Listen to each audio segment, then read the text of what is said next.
किस efforts for world peace, यानी कि अपने वर्ल्ड की पीस के लिए क्या क्या एफ़र्ट्स यानी क्या क्या किए गए कि देश में या विश्व में शांति हो जाए। द लीग ऑफ नेशंस की शुरुआत हुई। लीग ऑफ नेशंस क्या है वो हम देखते हैं। The horrors of the world war explain the absolute necessity of world peace of the Nations of the world. अब हॉरर्स जितने भी विश्व वार के चलते लोगों में दहशत बनी थी, वो सब दहशत को ख़त्म करने के लिए और पूरे विश्व में शांति आने के लिए इसकी शुरुआत की गई थी। And for this a need for an international organisation was felt, और जिसकी वजह से एक इंटरनेशनल संस्था यानी अंतर्राष्ट्रीय संस्था बनाने की ज़रूरत पड़ी।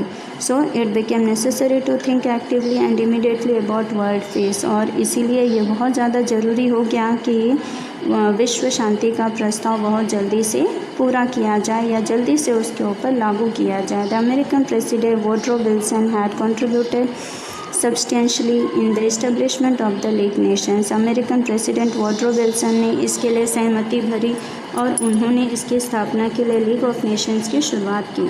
The 14 points suggested by Woodrow Wilson were presented during the Paris peace process on January 10, 1920 the league of Nations was form. अब इसके लिए वुडरो विल्सन ने 14 पॉइंट सजेस्ट किए कि विश्व शांति प्रस्ताव के लिए 14 अलग अलग निर्णय लिए गए, जिसको पेरिस पीस प्रोसेस कहा गया, नाम दिया गया, और यह हुआ था 10 जनवरी 1920 को। तो league of Nations was formed, और लीग ऑफ नेशंस उस टाइम पे बना लिया गया यानी फॉर्म किया। अब AIIMS of the league of Nations, AIIMS क्या थे, एम्स यानी उसका लक्ष्य क्या था, क्या मतलब था उसके पीछे का। To maintain international peace and security, यानी कि पूरे विश्व में शांति और सुरक्षा बनी रहे। सेकेंड पॉइंट है every nation to respect the unity and integrity of other nations, हर राज्य को एक दूसरे राज्यों का सम्मान करना है, एक दूसरे के राज्य की एकता को बनाए रखना है।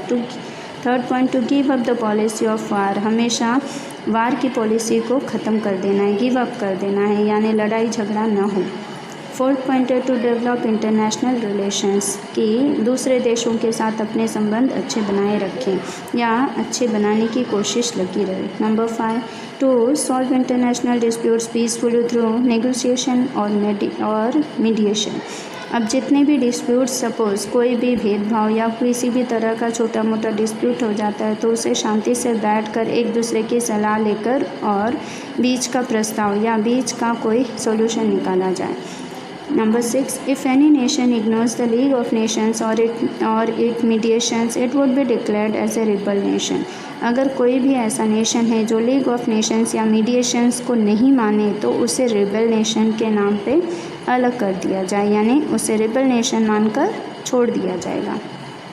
The League of Nations, established for world peace, did not manage to keep a control over the imperialist policies of the superpowers, and in 1939 the Second World War began.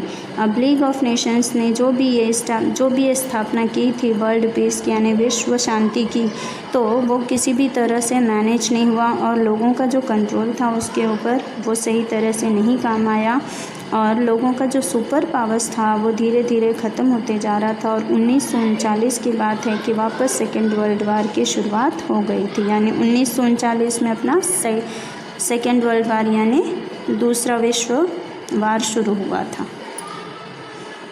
अब इस तरह से चैप्टर आपका ख़त्म हो गया स्टूडेंट्स। Thank you students.